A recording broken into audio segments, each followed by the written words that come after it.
Terve. Nimeni on Aaro Mikkonen ja olemme Puolangalla 13.4.2017 ja aiheena meillä on tässä luennossani huoltovarmuus ja tähän liittyvät asiat.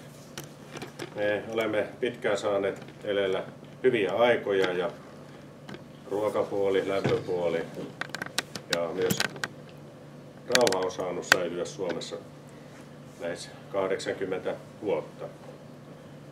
Vasta vietettiin talvisodan päättymisjuhlaa 77 vuotta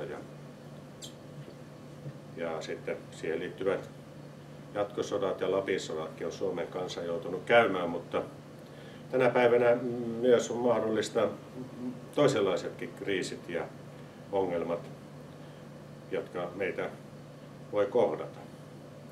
Ja tällä luennolla pääsääntöisesti käymme avaamaan tätä asiaa, koska tästä näin hyvin vähän on esillä. Ihmiset ovat tänä päivänä hyvin pitkälle turvautunut ja ajattelevat, että näin voi jatkua. Mutta niin kuin taloilla ja autoilla ja monella asioilla on vakuutukset, niin olisi meillä hyvä itse kunkin, ainakin henkilökohtaisella tasolla, päivittää omaa huoltovarmuutta. Ja käymme tässä muutamia ja tärkeimpiä oleellisia asioita läpi. Niin, Suomessa on huoltovarmuudesta säädetty laki ja sitä tulisi valvoa työ- ja elinkeinoministeriö ja sitten sen alaisuudessa huoltovarmuusvirasto ja internetistä voi itse kukin näillä osoitteilla katsoa ja pääsääntöisesti miten meidän valtiovalta on turvannut ja pyrkii turvaamaan kaikki elintarpeet ja elintoiminnot yhteiskunnassa. Mutta sitten pelkästään kunnan tasolla kunnan johtaja ja kunnan hallitus ja kunnan viranomaisten tulisi myös olla näissä aktiivisia ja päivittää kansalaisille informaatiota ja tietoa, mitä sitten tehdään, jos sähköt sammuvat tai ruokahuolto tai poikkeusolot ovat sitten meillä edessä.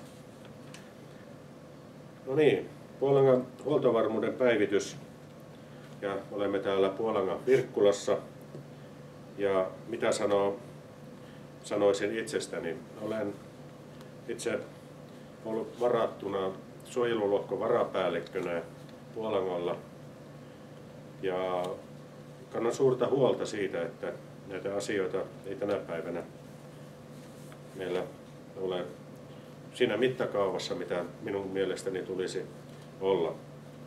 Nimittäin olen luetellut tässä noin 20 mahdollisuutta, jotka muuttavat meidän rauhallisen ja normaalielämän ja ovat niin kuin yhteiskunnan uhkatekijöitä.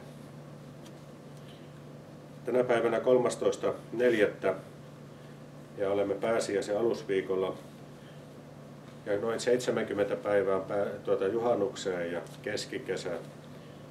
Meillä tänä päivänäkin on Puolangan vaaroilla noin metri lunta ja voi sanoa, että nopeaan tahtiin täytyy tämä lämpö tulla, että saadaan kerättyä sitten seuraavat talven elintarvikkeet.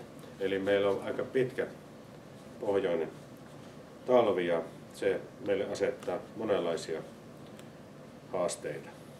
Ja tänä päivänä tuo sään muutokset, ne on ihan globaaleja ja niiden myötä voi todella säät tulla semmoiseksi, että meillä ei saada elintarvikkeita ja eläinten ruokahuoltoa kuntoon. Toisena siis lakot ja yhteiskunnalliset häiriöt.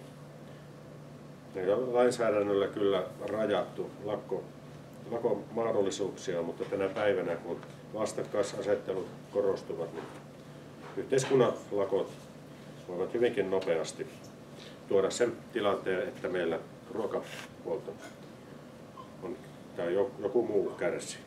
Sitten maailmaa riepotteleva terrorismi, sekin voi aiheuttaa meille poikkeusolot ja sitten ruoka ja huolto on meillä tulee hyvin nopeastikin säännöstelyyn. No, sähkökatkokset, niiden syyt. Ja tänä päivänä on kyberiskuistakin puhuttu, eli meidän yhteiskunnan haavoittuvuus on tullut aivan eri tasolle, mitä se oli ennen sotia ja sotien jälkeen. No, sitten nämä ikävät asiat. Sota Euroopassa ja lähialueella, se voi nopeasti muuttaa meidän normaalielämää ja yhteiskunnan huoltovarmuutta. Avuttomuus on eräs tekijä. Sotien jälkeen meidän väki oli hyvin toimeliaista ja osaavaa, mutta voisi kyllä todeta, että monet ovat urbanisoituneessa yhteiskunnassa hyvinkin uusavuttomia. Kouluissa ei välttämättä ole annettu elämälle niin kuin peruseväät, että miten selvitään, jos olosuhteet muuttuvat. Sitten finanssi- ja maailmanpankki- ja rahoituskriisit, ne voivat meidät yllättää. Suomikin on velkaantunut. Kun netistä katsotte www.velkakello, niin se on jo tämäkin hallituksen aikana raksuttaa jo yli 100 miljardia. 11 asia tässä on kulkutaudit. Kansat kun vaeltavat, niin erilaisia bakteerikantoja siirtyy sitten ihmisiin ja meidän vastustuskyvyt ovat sitten heikentyneet ja aina niin kuin jälkijuoksua on tuo uusien infektioiden torjunta ja lääkkeiden kehitys. Rokotteet tästä eräs esimerkki. 12 on sitten tässä ydinlaskeumat ja ne saasteet, että jos tänä päivänä ydinaseita tai sitten ydinvoimalat hajoavat, niin ydinsaastelaskeumat ovat semmoinen uhkatekijä myös. Muistan Tšernobylin räjähdyksen ja miten siihen aikaan meni kauan ennen kuin Suomessa se havaittiin. Aika mielenkiintoista oli, että oli just se havaintoaseman juurella, kun sieltä, mikäs vuosi se Tšernobylin räjähdys oli, niin 3-4 päivää kun siitä meni, niin minä satuin juuri olemaan sen havaintoaseman juurella Kajaanin lentohavaintotutka-aseman vierellä erästä metsäpalstaa katsomassa. No, sitten voi sanoa, että valtiojohdon tekemät virheet ja laiminlyönnit tässä huoltovarmuusasiassa, se voi kostautua meille tavallisille kansalaisille. Yleinen välinpitämättömyys myös ja varautumisvakuutuksen puutteet. Hyvin vakavana pitäisi virheenä myös virhe ulko- ja turvallisuuspolitiikassa, ja josta sota on se seuraus kaikilla sen eri muodoissa. Eräs vakava juttu on tuo maaseudulla tapahtuneet muutokset ja väestön muuttaminen asutuskeskukseen ja suuriin kaupunkeihin. Jolloin tuo ruokatuotannon haavoittuvuus on tänä päivänä hyvinkin arkipäivää ja tuotanto on keskittynyt suurille tiloille, jotka itse asiassa ovat aika haavoittuvia. Eräs sitten laajempi kuvio on tämä globaali maailmankauppa ja tämä elintarvikkeiden kuljetus yli rajojen. Muutama viikko aikaa sitten oli ihan kriisi tämä lihan tuonti Suomeenkin. Tällä tavalla voidaan sitä huoltoverkkoa tässä nyt tuoda esille, mutta meillä onkin tehtävä omat johtopäätökset ja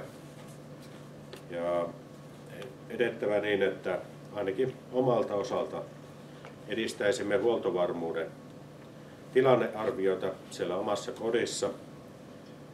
Ja oma aktiviteetti onkin tässä asiassa välttämätön.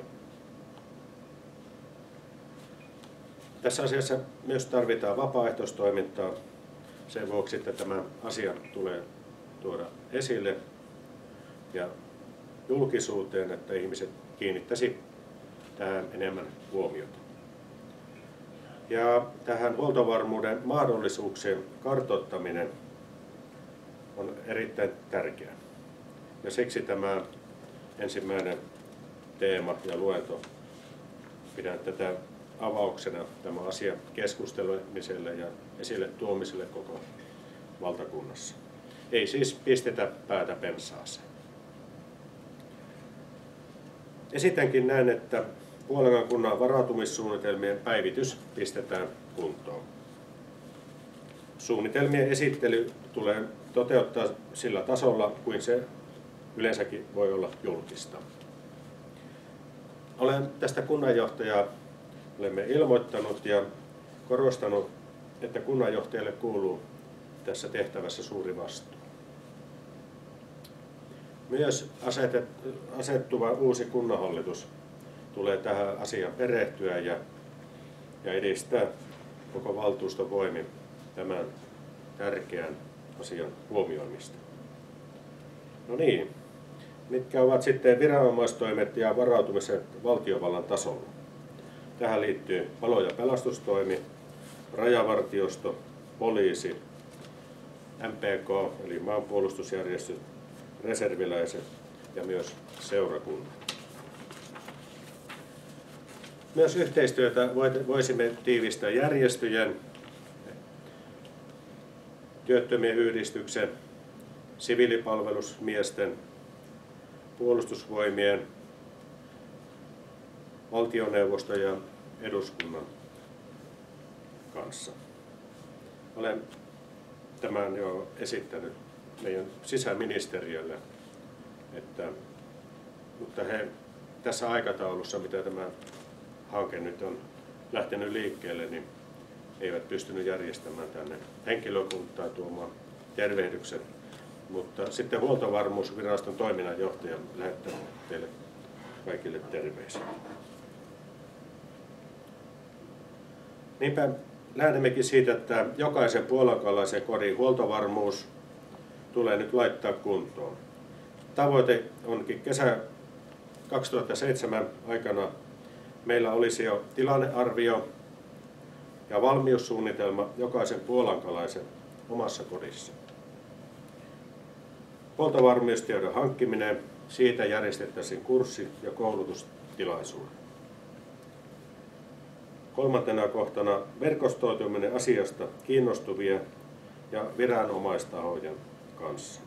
Ja tämä olisi jo kuluvan vuoden huhtikuun aikana kunnossa. Ja neljäntenä kohtana Puolangan huoltoverkosto, huoltokeskuksien, valmiuksien ja harjoitusten suunnittelu ja toteuttaminen jo syksyllä 2017. Ja tähän tarvittavan organisaation perustaminen huhti-toukokuun 2007 aikana.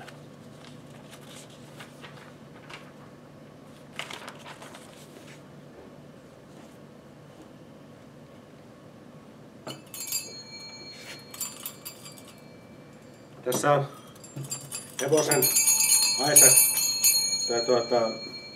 hevosen kello ja tässä on aisakello. Tämä on siellä hevosen yläpuolella ollut kello. Siis kun länget on, niin kukas muistaa mikä niminen kello tämä on? Tämä on aisakello, mutta tämä on siellä hevosen yläpuolella oleva kello. Ja nämä kellot nyt herättäköön meitä tähän asiaan, koska tämä on erittäin tärkeää.